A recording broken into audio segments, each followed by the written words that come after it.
टूटा हुआ दिल, मुस्कुराती आंखें, छोटा कुत्ता टिंकू फटे कपड़े पहनकर स्कूल जाता।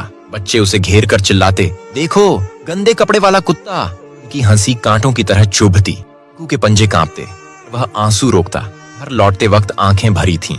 माँ ने पूछा, क्या हुआ? टिंकू रोते हुए बताने लगा।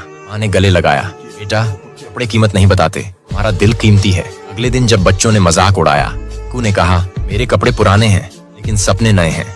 बच्चा आगे आया, हम दोस्त बन सकते हैं?